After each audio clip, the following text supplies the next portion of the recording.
Bonjour. Bonjour à tous. D'abord, bienvenue.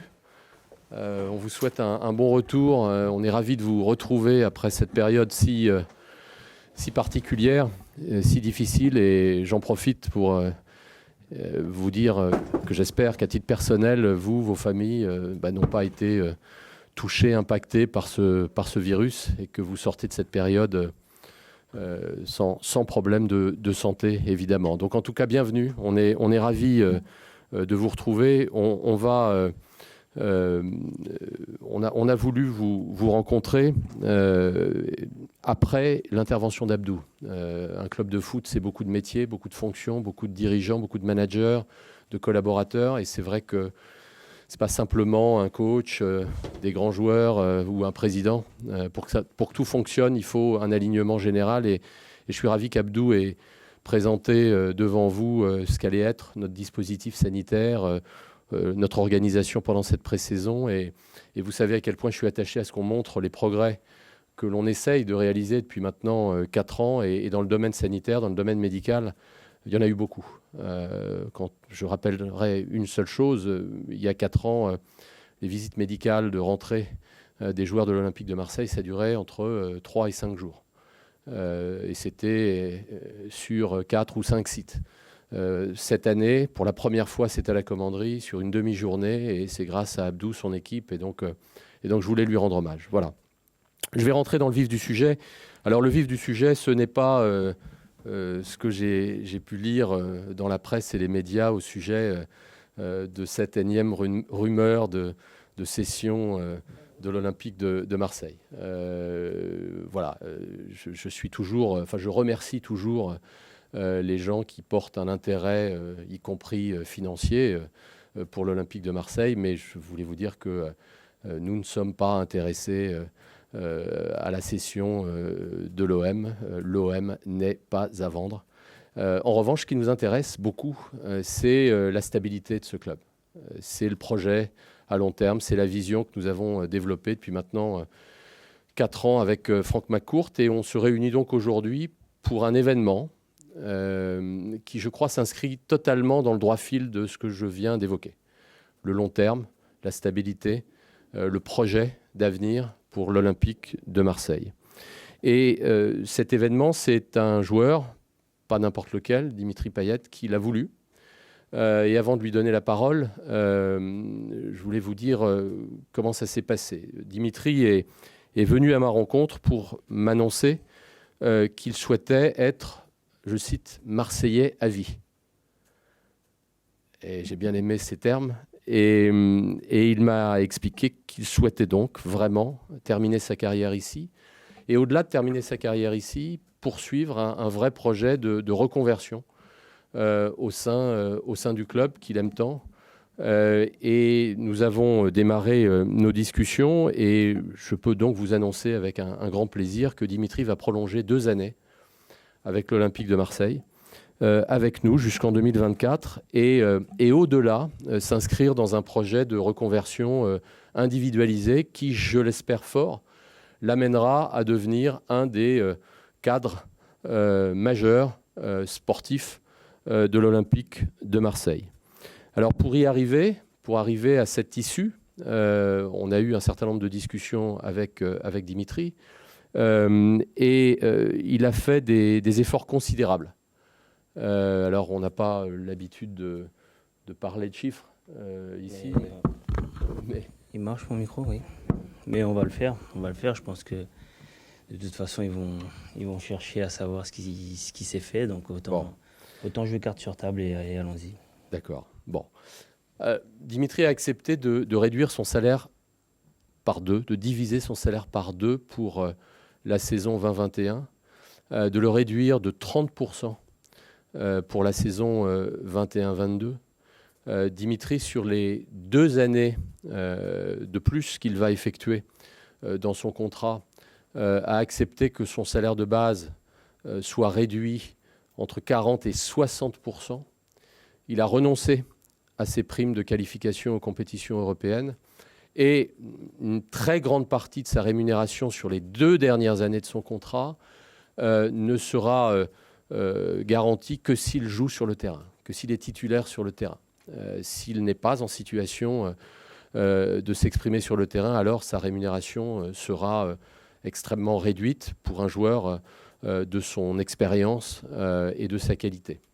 C'est un effort que j'estime considérable, je le dis, qui je pense est inédit en France, en Europe aussi probablement. Je crois qu'il montre tout l'attachement qu'il porte pour ce club, un attachement qui aujourd'hui, pas que depuis aujourd'hui, et je crois vraiment viscéral. Ça se passe à un moment, et vous le savez, qui est un moment particulier. C'est celui d'une crise sanitaire sans précédent qui a mis à mal notre économie, qui a mis à mal un certain nombre de secteurs d'activité, dont le sport professionnel. On s'interroge, un certain nombre d'entre nous, sur ce qui se passera à l'issue de cette crise. Est-ce que le monde d'après reviendra? Est-ce qu'il y aura un autre monde qui s'écrira? Mais en tout cas, le geste qu'il a fait est un geste qui, pour moi, a une portée extrêmement symbolique. Encore une fois, pas seulement par rapport au projet et à ce qu'on veut bâtir ici avec Franck, mais aussi par rapport à ce contexte si particulier que vous connaissez tous. Et donc, si Dimitri arrive au bout de ce nouveau contrat, il aura effectué 9 années avec l'Olympique de Marseille et il sera rentré dans la légende de ce club en suivant les traces de Steve Mandanda, qui en est déjà une. Mais voilà, il aura fait quelque chose, je pense, de vraiment exceptionnel. Je vais lui laisser raconter peut-être nos discussions, dire ce qu'il veut vous dire, et derrière vous et à travers vous, l'ensemble de nos supporters. Et on le laissera avec vous pour des questions ensuite. Et évidemment, André dira également un mot. Bon, déjà, bonjour à tous.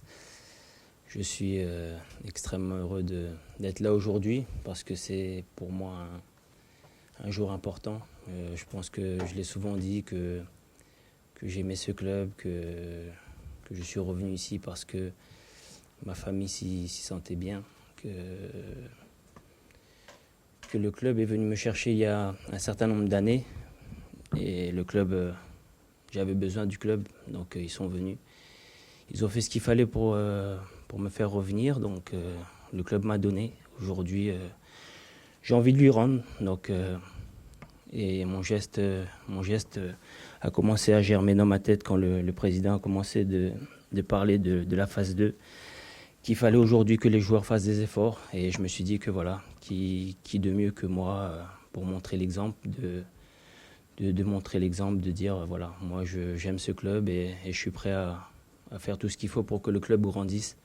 Voilà, aimer le club, le dire c'est bien, le prouver c'est mieux. C'est ce que j'ai voulu entre guillemets faire. Après voilà, j'avais une idée, c'était de finir ma carrière ici, mais de ne pas terminer mon histoire avec l'OM, de la continuer autrement, d'essayer d'apporter autre chose après, mais toujours dans le but de faire grandir l'institution OM. Donc on s'est mis d'accord là-dessus et ça a été l'aboutissement d'une discussion qui a été très facile parce que les deux camps avaient le même objectif d'avancer ensemble et de faire grandir le club.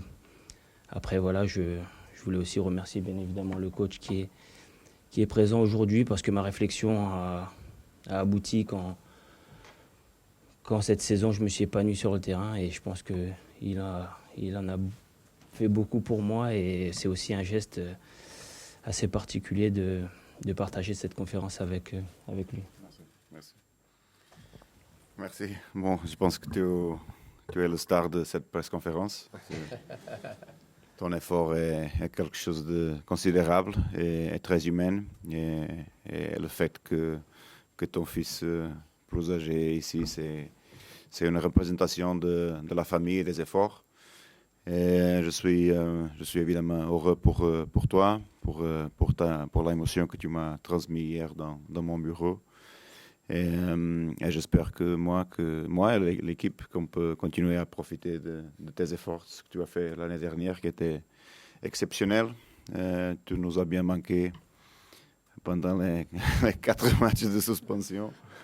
Alors, c'est bon qu'on va continuer à profiter de tes qualités pendant la durée. Merci pour m'avoir ici. Il n'y a pas de souci, merci beaucoup. On va passer aux photos, s'il vous plaît.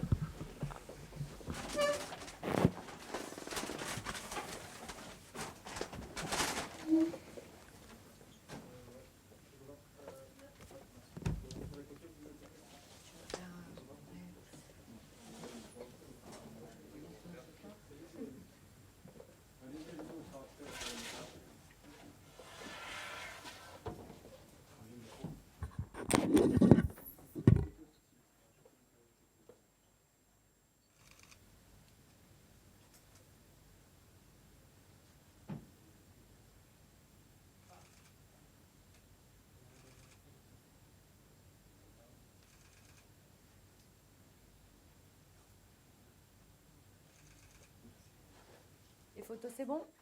Pour vous, les gars?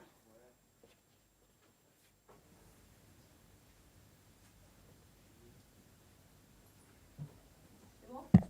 Ok, on va libérer André et Jacques-Henri. On va vous les garder Dimitri, parce que c'est sa journée et il va répondre à toutes vos questions. On vous dit à bientôt. Je vais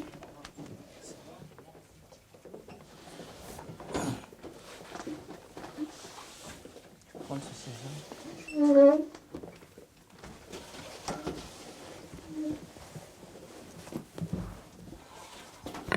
C'est bon? Allez, Emmanuel, on y va. Bonjour. C'est une grosse surprise. Est-ce que tu peux nous raconter un petit peu le cheminement de ta pensée? On en était resté à l'interview au journal de la Réunion.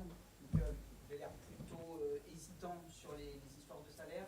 Tu as eu un déclic, tu as discuté avec quelqu'un, il y a eu quelque chose? Non, je l'ai dit, cette idée a commencé à germer dans ma tête quand le président nous a parlé de cette phase 2 qui était importante pour le club et qu'il fallait que tous fassent des efforts importants pour aider le club et pour faire en sorte qu'il continue à avancer, qu'il continue à progresser. Ensuite, en ce qui concerne les salaires durant le confinement, c'est quelque chose que j'assume, bien évidemment. À ce moment-là, je ne pouvais pas le faire, mais l'idée était là.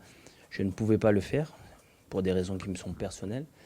Mais est-ce que 2 mois de salaire, oui, ça aurait bien évidemment aidé le club durant la période, mais je voulais faire quelque chose de plus concret, de plus symbolique. Et je pense que voilà, ce qui s'est passé là et ce qui s'est passé aujourd'hui, je pense que ça a beaucoup plus d'impact et ça aide vraiment le club pour continuer l'aventure dans cette phase. Romain.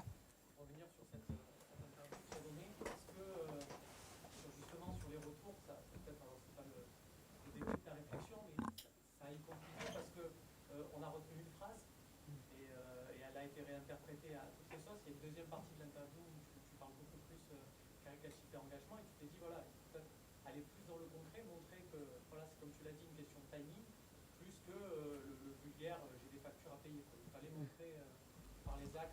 Non, mais après, pour rentrer dans le détail, j'ai 3 entreprises, j'en ai fermé une et une deuxième que j'essaie de sauver, mais ça va être compliqué. Donc j'ai des engagements, ça n'engage que moi, mais c'est des choses qui me sont personnelles.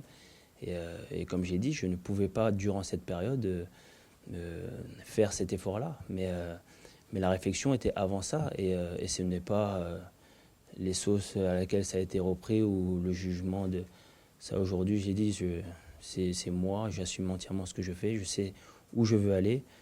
Et aujourd'hui, si j'ai fait ça, c'est que voilà, c'est pas par rapport à ce qui s'est dit, ça vraiment ça me passe au-dessus.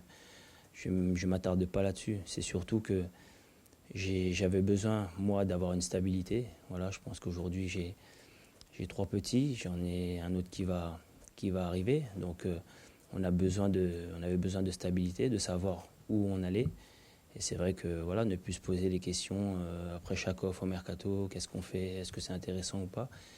Et voilà, j'ai toujours dit que si je suis revenu ici, c'est aussi pour ma famille, parce que ma famille se sentait bien ici. Et l'idéal pour moi, c'était de rester jusqu'à la fin. Donc, il fallait juste qu'avec le président, tout soit aligné. Mais je savais qu'il fallait faire des efforts, mais ça c'est une réflexion qui est venue bien avant tout ça.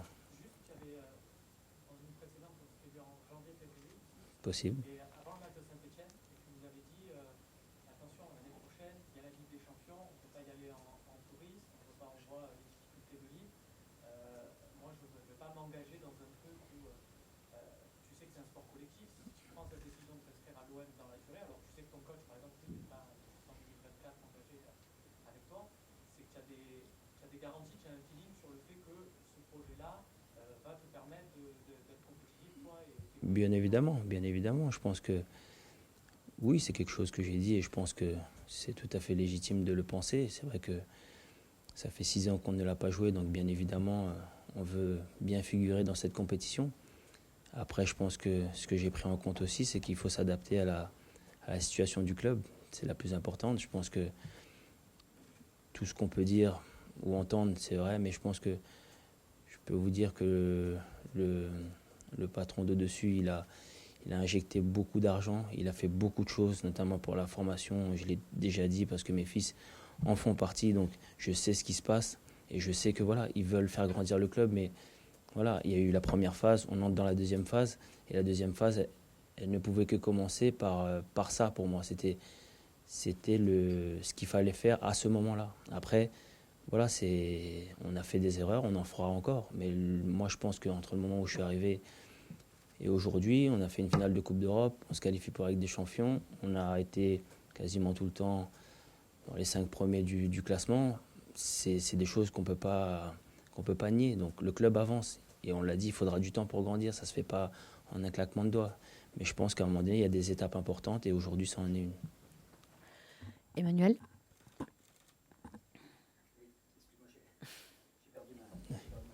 Ah. Je voulais aussi, qu'est-ce que tu envisages dans la reconversion? Tu te vois directeur sportif, entraîneur, tu as déjà pensé à quelque chose? J'ai pas d'idée précise là-dessus. On en discutera au moment venu. Et limite, j'y pense pas parce qu'aujourd'hui, j'ai encore faim de ballon, j'ai encore envie de jouer. Je pense que je suis encore en forme pour pouvoir m'épanouir sur le terrain. Donc la reconversion, oui, mais après. Donc je pense que j'ai encore beaucoup à donner. Et je donnerai jusqu'à ce que mon corps ne réponde plus. Mais voilà, la reconversion, oui, mais on verra déjà, on verra à cette époque-là les besoins du club. Voilà, et moi, je m'adapterai. Je veux vraiment faire partie de l'OM, mais surtout, voilà, surtout l'aider à grandir et je ferai ce qu'il faudra pour ça. Nassim. Bonjour. Quand tu as discuté avec le coach de ton projet, est-ce que lui t'a parlé, je me rappelle d'une conférence de presse où il voulait que le championnat s'arrête à cause du Covid, il a dit mais moi si je dois laisser mon salaire pendant 2 ou 3 mois, je m'en fous, je le fais. Est-ce que vous avez, voilà, est-ce que vous êtes peut-être retrouvé sur ça, de chercher des affaires pour... On a parlé de beaucoup de choses avec le coach. Là où on se rejoint, c'est vrai que on porte, on est des affectifs et on porte beaucoup d'amour à nos clubs de cœur. Donc le rapprochement entre lui et moi s'est fait là-dessus aussi. Mais après, je pense que comme je l'ai dit tout à l'heure, ça reste des choix personnels. Voilà, moi, j'ai refusé de le faire et je sais pourquoi. Et aujourd'hui, ce que je fais, c'est personnel. Je demande à personne de me suivre ou de faire comme moi. C'est personnel. Je l'ai fait parce que je sais que le club en a besoin et que moi, ça me permet d'avoir une visibilité sur ma carrière et sur ma vie ici à Marseille. Je suis bien ici, je suis chez moi, donc ça a été aussi la réflexion que j'ai eue. Vas-y.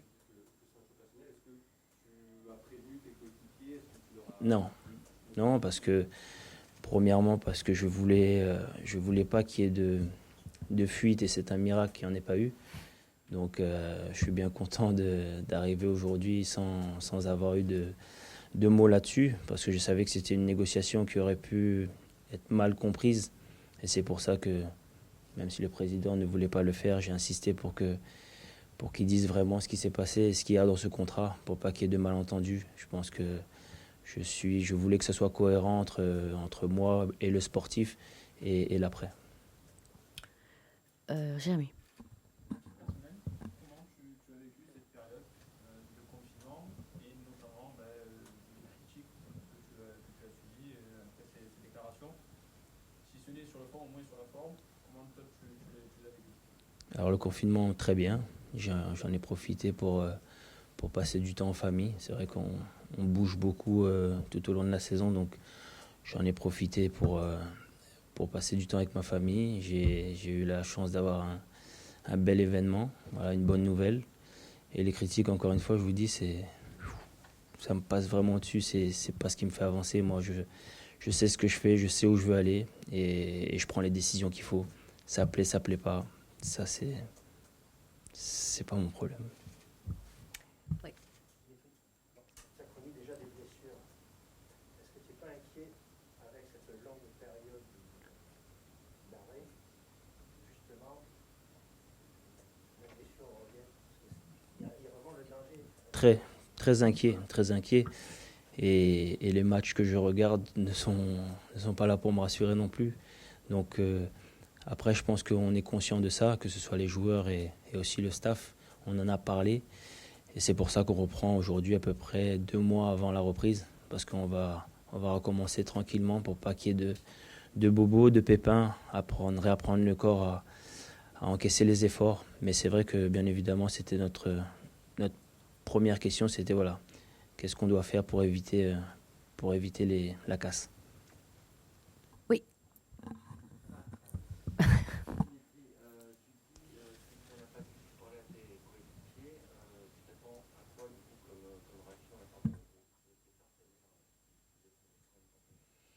Je sais pas, c'est un choix personnel d'abord, parce que personne ne m'a obligé à le faire. C'est moi qui suis allé voir le président de mon plein gré. Je suis allé le voir pour lui proposer ça. Après, ça reste ma carrière, donc même si oui, c'est un sport d'équipe, c'est ma carrière, donc je fais les choix qui, pour moi, me semblent justes.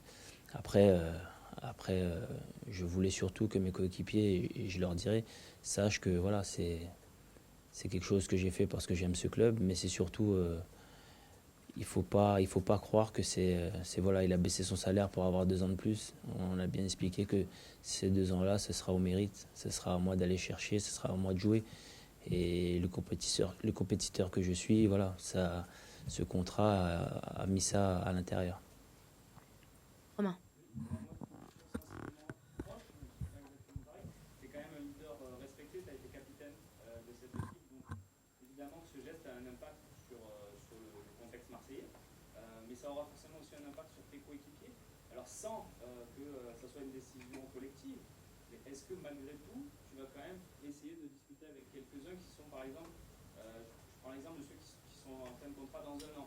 Est-ce que tu vas leur dire, mettez les choses au clair, tu vas essayer de jouer une sorte de relais pour assurer aussi quelque chose, ou tu vas vraiment les laisser dans leur bulle, chacun sa carrière? Non, c'est pas. Je vais pas jouer le rôle de relais parce que c'est pas mon rôle. Voilà, j'ai dit ce que j'ai fait moi, c'est mon choix. Après, si bien évidemment un coéquipier veut en parler, je lui expliquerai ce qu'on a été transparent avec vous et je serai transparent avec lui. Après, je pense qu'il y a beaucoup de joueurs dans cet effectif, si ce n'est tous, qui aiment vraiment ce club et qui sont arrivés et qui ont compris ce que c'était l'Olympique de Marseille. Donc après, je me fais pas de soucis sur le vestiaire. Je pense que voilà, on est assez intelligent et on l'a montré pour savoir faire la part des choses. Mais non, j'obligerai personne et j'irai pas jouer le porte-parole. Non, c'est pas du tout mon rôle. Oui, Jérémy. Comment avez-vous senti vos coéquipiers hier pour cette reprise de l'entraînement? Est-ce que vous pouvez revenir sur le cheminement de votre réflexion qui vous a mené à aller voir le président qui a parlé de cette prolongation? À quel moment ça s'est passé dans votre tête et comment s'est passée cette réflexion? Je l'ai dit, ça a commencé quand le président a commencé à parler de la phase 2 et de dire que voilà, aujourd'hui le club doit faire attention, le club doit faire des économies, le club doit continuer à progresser, mais tout en rentrant dans une stabilité. Donc ma réflexion, elle a commencé là, mais après, elle a mûri jusqu'à, on va dire, il y a encore 10-15 jours. 10-15 jours. Et après, oui, je l'ai dit, le président aurait pu me dire non, ça ne nous intéresse pas, ou voilà. Ou moi-même, de mon plein gré, j'aurais pu finir mes 2 années et aller faire un dernier jackpot ailleurs. Mais je l'ai dit, ouais, j'aurais peut-être un peu plus d'argent, mais est-ce que ma famille serait heureuse pour autant? Je pense pas. Donc ça a été aussi un point important de ma réflexion. Très content. Je pense que après 3 mois sans se voir, on était tous contents et je pense que ça doit être la première fois qu'on va être content de partir 10 jours en stage. Alors d'habitude c'est toujours ouais, ça va être long, mais là je pense qu'on va tous être heureux de se retrouver et passer du temps ensemble parce que au final ce qui manque c'est le terrain, mais il y a aussi le vestiaire, l'entraînement. Donc on était vraiment heureux de se retrouver.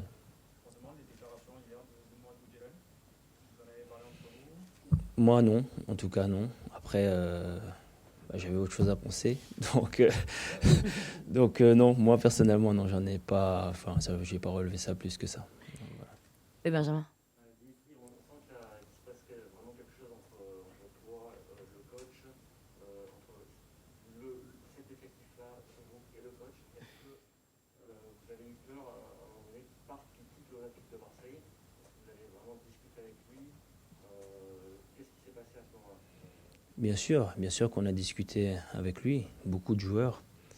Et je vais revenir sur ce que j'ai dit dans ma dernière interview, c'est que là où le club a progressé aujourd'hui, c'est dans la gestion des crises. On arrive à ne pas paniquer, à prendre les bonnes décisions, à rester soudés. Et je pense que tout l'amour que le vestiaire a montré au coach, je pense que ça a eu son importance au final. Et honnêtement, moi je lui ai dit, je pense que s'il n'était pas assis à côté de moi aujourd'hui, j'aurais peut-être pas non plus pris cette décision. Donc il fallait vraiment que toutes les planètes soient alignées. Mais nous, oui, bien évidemment qu'on voulait continuer l'aventure et je pense qu'on lui a dit à tour de rôle. Et au final, voilà, la crise a été très bien gérée, le coach est toujours là et on est en train de préparer une saison qui est extrêmement importante pour nous. Est-ce que certains joueurs l'ont aussi garanti que peut-être qu'ils ne quiteraient pas l'Olympique de Marseille, même en cas d'offre, et ce genre de truc Ça, je ne peux pas vous dire. Après, le football et voilà, c'est compliqué de dire ça, mais c'est vrai que si le coach était parti aujourd'hui, je l'ai dit, je ne pense pas que j'aurais fait ce geste et peut-être que d'autres auraient moyennement apprécié. Donc oui, ça aurait pu mal tourner, mais on va retenir le positif, c'est que le coach est là, tous les joueurs sont heureux et on a hâte d'attaquer cette nouvelle saison. Romain. Quelques mots là concernant, il a laissé filtrer une sorte d'émotion de parler et de lancer ça. Oui, parce que j'ai voulu l'annoncer moi-même au coach, en visu, pas au téléphone. Et c'est vrai qu'hier, on s'est parlé bien 30 minutes. Et on a une relation, voilà, on est assez proches, on se ressemble assez. C'est vrai qu'on est des affectifs et on parle avec le cœur. Et c'est vrai que quand on aime, ça se voit, on n'arrive pas à camoufler ces émotions-là. Donc c'est pour ça que cette discussion, elle a été chaleureuse, elle a été intense. Et voilà, on l'a ressenti aussi aujourd'hui. Écoutez, après moi, je ne vous cache pas que voilà, je lui ai dit que moi, voilà, mon aventure, ça continuera encore longtemps. Et bien évidemment que j'espère que la sienne continuera aussi. Mais après, encore une fois, ça reste des choix qui lui sont propres. Emmanuel, oui. Une question très importante, est-ce que tu as le confiance avec Cristiano Ronaldo? Est-ce que tes coéquipiers t'ont charrié un petit peu là-dessus, toi qui es un chambreur? Alors, moi, chambreur, non, jamais. Non, pas que Cristiano Ronaldo. C'est de mon deuxième fils, Milan, qui a les cheveux comme ça. Donc je les ai laissés pousser pour changer un peu de look. Mais bon, ça, je pense que c'est les bienfaits du confinement. Et c'était quoi la deuxième question? Si donc tes coéquipiers t'avaient un peu charrié? Eh bien oui, ça avait déjà commencé pendant le confinement, mais je pense que là en stage, ça va continuer. D'autres questions? Non? C'est bon? Bah écoutez, merci beaucoup. Merci oui, à vas-y, vous. je t'en prie. Attends. Tactique. Ah.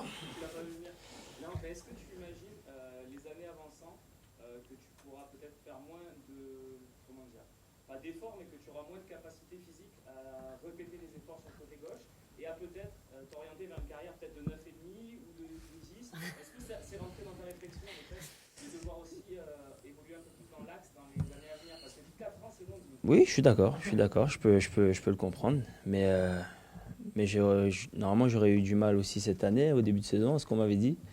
Que revenir à gauche, est-ce qu'à 32 ans, tu aurais été capable? Donc, vous avez la réponse.